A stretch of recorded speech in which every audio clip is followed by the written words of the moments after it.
Nag-join force si Ingkong, si Inay, yung pinag-explain tayo sa DepEd na ayaw rin naman makinig. At saka itong si Bunso ng mga loyalista na dati daw siyang supporter ni Digong. Tapos ayaw daw niya sa kriminal, kaya nag-change siya ng sinusuportahan.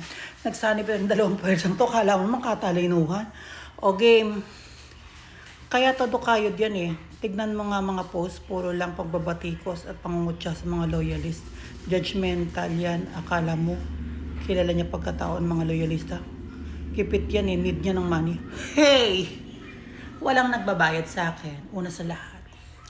Kung meron man nagbabayad sa akin, magsilabas kayo, no? Baka sa inyo meron, okay? Tsaka hello. Anong puro pang babati ko sinagawa ko sa loyalista? Ayos niyo mga sinasabi niyo. Kayo lang ang binabatikos ko. At kung kaya kayo binabatikos, yung capacity ng brain yung binabatikos ko ha. Dahil pumapasok kayo sa content ko. Ano, hayaan ko lang kayo magsalita ng kung ano-ano. Nakita niyo ba akong pumasok sa inyo at binatikos ko ka ang mga post niyo, mga content niyo? Anong gusto niyo gawin? Magko-comment kayo, magko-comment kung ano-ano mga sasabihin niyo sa mga content ko.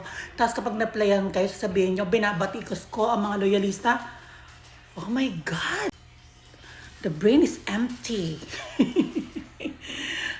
Bobo talaga itong mga to eh. Pag magsasalita, kala mo, Diyos ko po, kung di mo alam kung saan kinukuha yung mga sinasabi.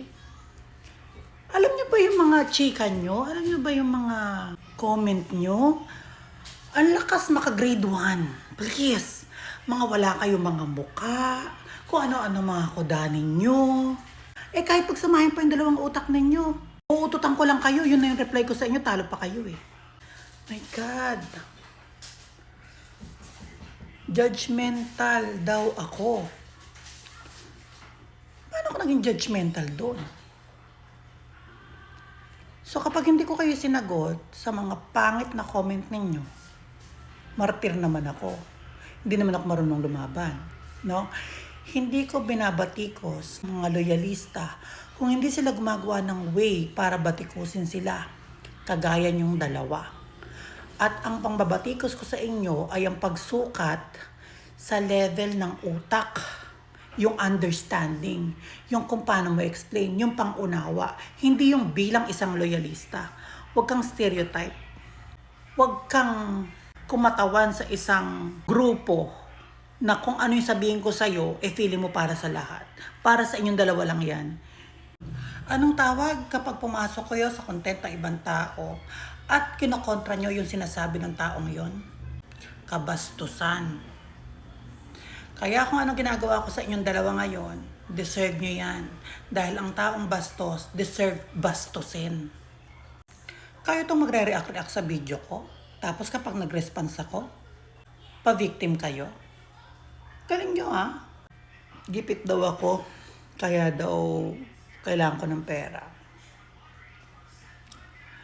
Wala akong utang sa ngayon sa kahit kanino at nakakaipon ako dahil kahit papaano ay meron tayong negosyo.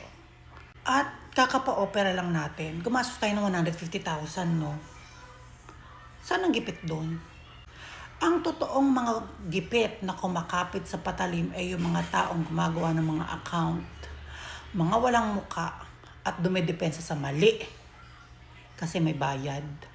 So kayong dalawa, magkaiba tayo, okay? Magsama kayong dalawa, magkaparehas kayo ng utak. Huwag niyo akong isama sa inyo, please.